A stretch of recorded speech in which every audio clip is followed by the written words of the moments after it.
Fleet Week is back in New York City, kicking off. The parade of ships sails through the town this morning. Thousands of sailors and several naval and Coast Guard ships made their way through the harbor and up the Hudson. By the way, this is Fleet Week's 36th year celebrating those who serve. So for more on the festivities, we want to bring in Rear Admiral Wesley McCall. He's the commander of the Navy Region Mid-Atlantic. So Admiral, good morning to you.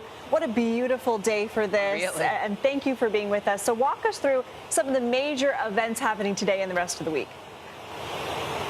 Well, good morning, ma'am. It's a privilege and an honor to be speaking with you here from Pier 88 in beautiful downtown New York City.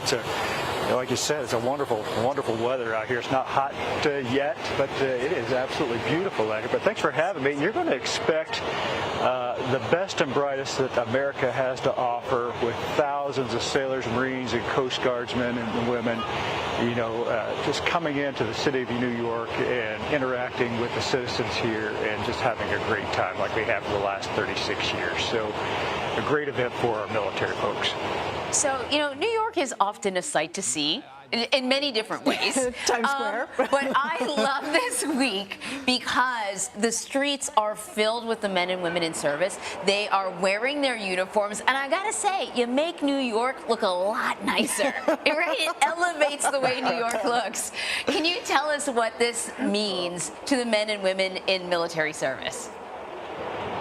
Well, thanks for that. I know our military men and women love coming to New York each and every year. The city just opens its arms to them, and it's great to see them walking around town, and the citizens, whether they're tourists or they're just New York citizens outright, just grab them, hey, ask them what they do, thank them for their service, and I will tell you that our men and women are the best that America has to offer, and they're proud of what they do, and they're happy to talk to the folks here about that, and what a great opportunity for both the citizens and for our men and women. So thanks again for having us each and every year. Yeah, really classing up the joint, I think it means to say. Can you give us, take us back here, give us some of the history behind this beloved week and how and why it's become such a tradition? Well, as you mentioned as you brought me on, 36 years, that's a long time. I think we had some breaks during the COVID period there, but we came back strong, and it's become just a part of the fabric of New York City and part of the fabric of our sea services. I can't imagine a time when we wouldn't be coming back to New York, as long as you'll be having us here. So it's become part of the fabric, and as long as you'll keep inviting us, I assume we'll just keep coming. So thanks for always opening your arms to us. What are you most excited for this week?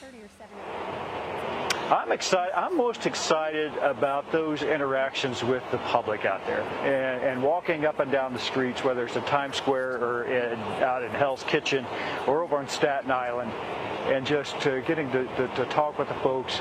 I was out in Staten Island yesterday with the Catholic Charities out there at Loretto, and we had almost 3,000 students out there, young kids, just with eyes wide open. They were out there watching our Coasties and our Marines and our Navy aviation. We had a couple of helicopters fly in. And just watching the smiles on those kids' faces, watching and just their interactions with me and their other military service members, it was heartwarming.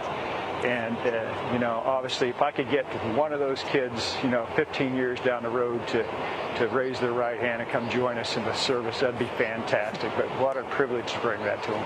Actually, you make a really good point that, for a lot of people know men and women who are serving, but a lot of people don't, and they very rarely have interaction with them. So I guess this is a real opportunity to not only thank the people who serve, but to really, ask questions, find out, what does the job entail? Could it be something that you could aspire to become?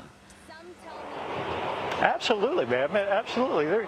We have a job for everybody. If you have a passion to serve, I can't think of a better job really in the world to do that. When I came in 34 years ago, quite honestly, I wasn't expecting to spend 34 years in the Navy. I was going to do 4 or 5 years and go make my mark somewhere else in the world. My dream was to go fly in the airlines. Ultimately, that didn't work out because I loved what I did, I loved the people that I served with, and I really just loved the mission. And events like this just make it even more special when you can come out and you can share what you do and your expertise with the folks that may not understand exactly what our military is all about. And that's what these events are all about. Connecting, seeing what makes us click, and just sharing those experiences and those opportunities with those around us here while we're visiting New York. But again, thanks for having us. Well, Rear Admiral, we appreciate all that you do. Thank you so much for spending time with us. Thanks. You bet, ma'am. Anytime.